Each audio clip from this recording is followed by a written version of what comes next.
Salut, c'est Jérôme, j'espère que tu vas bien. Ça fait un petit moment que j'ai pas posté d'audio. En fait, j'en ai fait deux et je les ai pas postés tout simplement. Parce que un, je suis très pris, deux, je l'ai trouvé moyen. Je parlais, alors peut-être que je les referai, je vais peut-être les refaire tout à l'heure. Je parlais en fait de l'alibi principal du pervers narcissique. Et je prenais en exemple des cas médiatiques. Et je parlais aussi des fois qu'on s'identifiait à des pervers narcissiques, quoi. Qu'on identifiait médiatiquement des pervers narcissiques. Moi, c'est un truc que je faisais, donc je pense que je la referai celle-là. Et la deuxième que je vais refaire là, en fait, vite fait, c'est que je suis repassé à côté de l'appartement où on habitait ensemble. Et en gros, ce que je disais, c'est que moi, j'habitais ce petit studio, quoi, ce grand, 21-22 mètres carrés. Et rapidement, elle a squatté, donc je rappelais un peu que voilà, ils vont vite rentrer dans votre appartement, ou inversement, quoi, vous allez vite emménager, puis c'est vous qui allez le rejoindre, enfin tout se passe vite. Voilà, je rappelais un peu ça et je faisais en fait, comme je passais à côté par rapport au travail, je refaisais un audio par rapport à ça en parlant un peu au niveau émotionnel, voilà ce que ça me faisait. Et ça me faisait, ça me fait un petit peu quelque chose, je suis repassé, mais c'est après qu'on a aménagé dans un autre appartement, parce qu'on a eu un enfant en commun, et c'est plus devant l'autre appartement que j'ai des émotions un petit peu difficiles, même si le temps passe, tu vois, le temps passe, et finalement, j'essaie de comprendre tout ça, quoi. Voilà, donc en fait, tu vois, là je t'ai résumé la vidéo que j'ai fait il y a 2 jours, donc voilà, est-ce que je peux en dire là, ce que je voulais rajouter par rapport à ça, là j'ai complètement oublié. Ah merde, attends, on m'appelle. Ah. Merde. Ouais, salut, je te reprends, excuse-moi, là, j'étais en double appel. Là, je te parle comme si on était au téléphone. Bref, ce que je voulais dire, si je me rappelle bien, c'est que, donc toi, j'ai fait ces 2 audios, dont celui-là où je passe devant mon appart, et en fait, je fais ça pour moi, tu vois, et tant mieux si ça intéresse des personnes. Et c'est vrai que j'essaie à chaque fois de ressortir des conclusions pour t'aider ou pour donner des pistes ou de compréhension. Là, en l'occurrence, c'était, tu vois, ça va vite, vous aménagez vite ensemble, donc attention à ça. Et la question que je me posais, moi, ça me fait du bien, tu vois, et je les ai pas mis en ligne. Et est-ce que le fait de faire ces audios, juste d'en parler comme ça, et de ne pas les mettre en ligne, est-ce que ça fait le même travail thérapeutique? Parce que tu vois, ça m'aide, moi, ça me permet de me sentir mieux.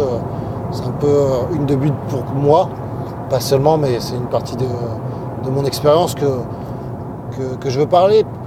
Et voilà, et je réfléchissais à ça et j'ai l'impression quand même, ça fait du bien, mais le fait de le publier, ça change tout, quoi. Je pense que le fait de le publier, ça change tout, de pouvoir t'adresser à quelqu'un, que ce soit par les audios, vidéos ou par une psychologue, une psychiatre, ça te permet quand même de te délivrer un maximum. Alors ceci dit, pour autant, tu vois, je ruminais pendant longtemps, tu vois. J'ai trouvé des solutions, j'ai fait des vidéos là-dessus, tu vois. Tu peux aller revoir les premières vidéos. Comment sortir de l'emprise mentale, si ça t'intéresse.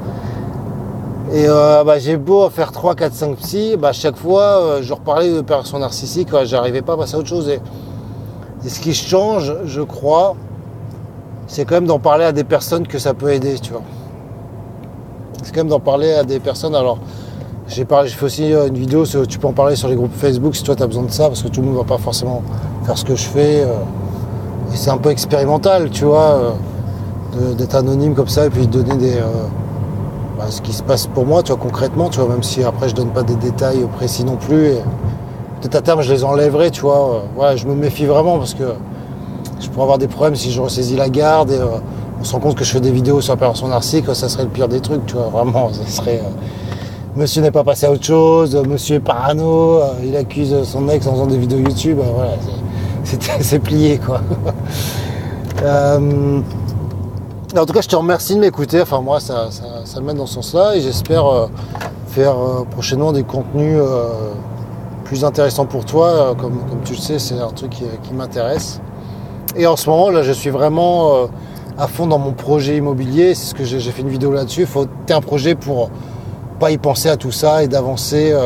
C'est ce que je fais, du coup j'ai moins de temps pour cette chaîne Et je fais moins d'audio-vidéo construite, je trouve, quoi. C'est toujours un peu à l'arrache, t'as vu, peut-être que ça te plaît. Voilà. Donc conclusion, voilà, donc conclusion que je veux dire, est-ce que je me t'ai dit, le conseil que je pourrais te donner, est-ce que ça vaudrait pas le coup que toi tu t'enregistres, alors si t'es séparé, est-ce que tu pourrais pas t'enregistrer en vidéo, t'enregistrer en audio, juste pour toi, pas forcément le diffuser sur YouTube, et pour que toi, c'est un peu l'idée de la page blanche, c'est que l'autre truc que tu peux faire, c'est par écrit, t'écris, et après tu peux jeter la lettre. Alors tu peux essayer, je pense, ça fait du bien quand même le fait de... Moi je trouve que je me sens encore mieux quand je le diffuse, et que je sais qu'il y a quelqu'un qui écoute. Et j'ai pas eu jamais le courage de faire cette démarche par écrit, donc je le fais par audio. C'est pour ça que je fais ça, quoi. Mais alors je t'encourage vraiment de le faire par écrit aussi. Ça fait du bien, peut-être que moi je le fais par audio, et après le truc c'est qu'est-ce qu'on en fait de ces écrits, tu vois, qu'est-ce qu'on en fait de ces audios, et voilà, donc si tu fais des écrits, il y a deux solutions, soit tu les consignes, ça te servira plus tard, quand tu vas refaire une introspection comme je fais un petit peu dans les notes que j'avais prises sur mon smartphone, ou l'autre, où tu as envie vraiment d'avancer, c'est de brûler tout ça et d'avancer. Et là j'ai retrouvé le fil final de ce que je voulais te dire, parce que tu vois je perds un peu la boule. Donc je te parlais de l'audio, où je parlais de l'appartement, tu vois, voilà, c'est ça. Je parlais de l'appartement où il est venu squatter. Et dans cet appartement, si tu veux, avant d'avoir cet appartement, j'étais en deuil amoureux. Voilà, j'ai eu un gros chagrin d'amour. Entre temps, j'avais eu une copine, mais bon, c'est pas que je m'en foutais un peu, je l'aimais bien, mais voilà, c'était un peu le syndrome, la relation pansement, si tu connais. Et j'habitais une autre ville de province, et j'ai dû déménager, revenir en studio là, et c'était une nouvelle vie, tu vois, c'était un nouveau départ. J'ai fait mon déménagement tout seul, j'arrive dans ce studio là, et j'avais cette énergie de ouais, Jérôme, tu reprends ta vie en main, c'est reparti. Et c'est là que je suis retombé sur la perverse narcissique, et ça m'a, voilà, après tu connais l'histoire, j'en ai parlé. Boum, perverse narcissique, enfant en commun, harcèlement, violence. Et puis voilà, toujours du mal à se reconstruire quand même, tu vois, même si je me reconstruis, je serais au top du top, je serais bien, je ferais peut-être pas de ces vidéos à t'en parler, c'est quelque part il y a encore une souffrance, tu vois. Et là, tu vois, je suis dans une démarche je viens d'acheter un appart, je fais des travaux à l'intérieur. Quand on casse tout, quoi, c'est pas moi, je le fais par un artisan parce que je bosse énormément, tu vois, donc je peux me le payer. Je gagne du temps en fait. Mais il n'y a pas ce truc, il y a quand même tu vois, je devrais être dans cette démarche-là comme dans le studio. Je devrais être dans nouvelle vie, je casse tout l'appartement, je fais un 3 pièces, j'ai une chambre pour mon fils, je suis fier de ça. Et il manque un truc, tu vois. Et je suis pas comme à l'époque du studio que j'ai aménagé.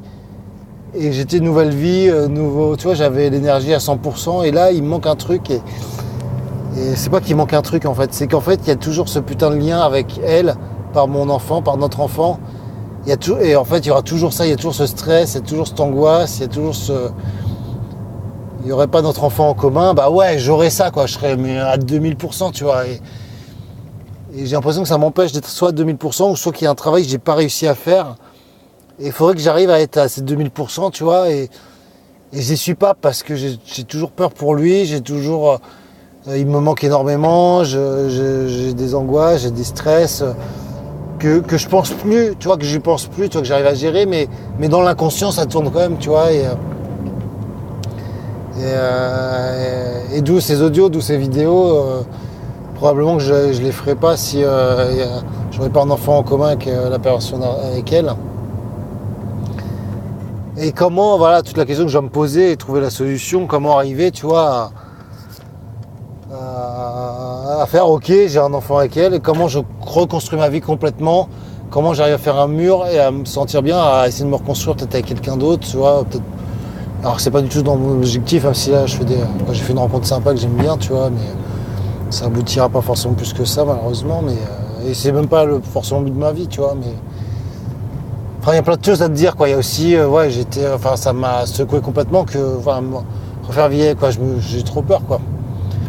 Là, je suis tellement en quête d'indépendance, d'acheter tout seul, d'avoir mon appart et tout, que être en interdépendance à quelqu'un, c'est quelque chose qui me ferait peur, et que c'est un peu cassé le côté, enfin, comment te dire, je m'exprime très très mal. Avant, je cherchais, entre guillemets, je mets des grosses guillemets, la femme de ma vie, quelqu'un qui ça a cassé complètement ça, tu vois, j'y crois plus du tout. Et c'est même pas une histoire de mec blasé, tu vois. Alors un petit peu, d'accord, ok, je te le concède si tu me dis ça, oui, il y a un peu de blasé, mais c'est pas que ça, c'est un peu que je vois le monde complètement différent. Alors peut-être ça me changera, peut-être ça changera, et voilà, je suis un petit peu pessimiste, et puis on verra ce que me réserve la vie, mais c'est pas le plus important, tu vois. Et je crois que voilà, l'objectif, je pense que quand t'as un enfant avec un pervers, une personne narcissique, c'est à... Putain, j'ai failli écraser un chien là. Non mais vas-y, putain, mais c'est quoi ce chien là qui passe? Alors je suis désolé, je suis pas en vidéo, donc ça t'intéresse pas. Mais il est complètement con ce chien. Ça a été un victime de peine, ça. Il veut se suicider. Bon, c'est de l'humour, hein. Voilà. Donc ce que je voulais te dire, bah voilà, j'ai perdu le fil. Voilà. Un jour je ferai des vidéos, je pense quand j'aurai fini ces audios, je te supprimerai, je ferai des vidéos face cam et je parlerai plus de ma vie directement et je te parlerai des choses concrètes, des solutions que j'ai trouvées, parce que moi c'est mon objectif, tu vois. C'est de trouver des solutions pour moi dans un premier temps et ça, le fait de pouvoir les partager, je me rends compte, si ça t'aide, ça m'aide aussi, quoi. Donc c'est plutôt bien. Et on verra ce que ça donne par la suite. Voilà, bon, je t'embrasse, prends soin de toi. Et celle-là, je vais la poster, cet audio. Je sais jamais si je dois dire audio ou vidéo, mais c'est vrai que c'est plus un audio, podcast. Je t'embrasse, à bientôt, salut.